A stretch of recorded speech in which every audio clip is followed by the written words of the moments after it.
হাত পা বেঁধে তাকে চরক গাছে চড়ানো হইল। চরক গাছে চড়ানোর পর চরক যখন ঘুরলি দিবে,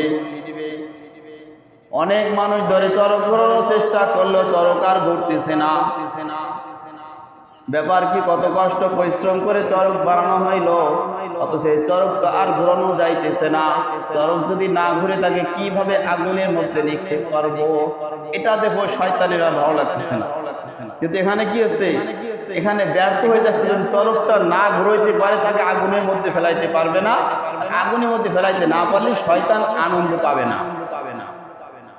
এবার শয়তান মানুষের ভেষ ধরে, দরবেশের ভেষ ধরে ওখানে উপস্থিত হয়ে পরামর্শ দিল, বাদশা নমরুদ, দুনিয়ার সমস্ত মানুষ এসব দিয়ে চরকটা ঘোরানোর চেষ্টা করো, ঘুরাইতে পারবা না।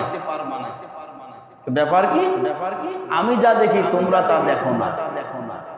কারণ তোমরা যে চরকটা ঘোরানোর চেষ্টা করছো, চরকটা ধরে রাখছে আল্লাহর ফেরেশতারা। সুবহানাল্লাহ। কে? আল্লাহর ফেরেশতা চরক ধরে রাখছে। তোমার চরকটা ঘুরাইতে চাচ্ছ, সারা দুনিয়ার মানুষ এসে যদি চেষ্টা করো একটু নড়াইতে পারবা না।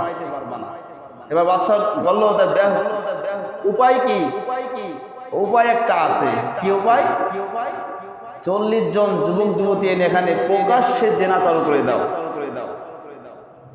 40 জন যুবক যুবতী এনে জনসম্মুখে এখানে জেনার কাজ শুরু করে দাও। দেখবা অটোমেটিক চেষ্টা করলে চরক শুরু হয়ে গেছে ঘোরা। কারণ ফেরেশতাকে ধরাইতে গেলে ওখানে কি অপকর্ম করতে হবে। আর যখনই ওখানে বাদশা নমরুদ যখন হুকুম দিল, যুবক যুবতীরা হর তুমি ওখানে জেনা শুরু করলো, ফেরেশতারা লজ্জায় ওখান থেকে বিদায় নিয়ে নিল।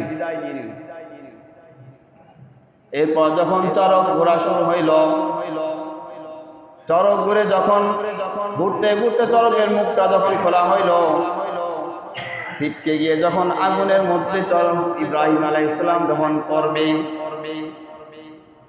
এই আগুনের মুহূর্তে যখন পড়বে, সেই মুহূর্তে আল্লাহ রাব্বুল আলামিন আগুনকে হুকুম করলো, এই আগুন তুমি আরামদায়ক শান্তিদায়ক, তুমি ঠান্ডা হয়ে যাও। শুধু ঠান্ডা নয়, কারণ ঠান্ডাটা অতিরিক্ত ঠান্ডা এটাও কি জাহান্নামের একটা আযাব। অতিরিক্ত গরম এটাও জাহান্নামের আযাব।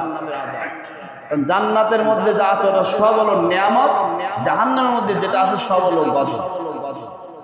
অতিরিক্ত ঠান্ডা এটাও কিন্তু কষ্টকর, অতিরিক্ত গরম এটাও কষ্টকর। কুলনা ইয়া নারু কুনি বারদাও ওয়া সালামান আলা ইব্রাহিম, হে আগুন তুমি আমার ইব্রাহিম আলাইহিস সালামের জন্য আরাম দাও, শান্তি দাও, ঠান্ডা হয়ে যাও। শান্তি দাও, ঠান্ডা হয়ে যাও। যে শান্তিটা শরীরের জন্য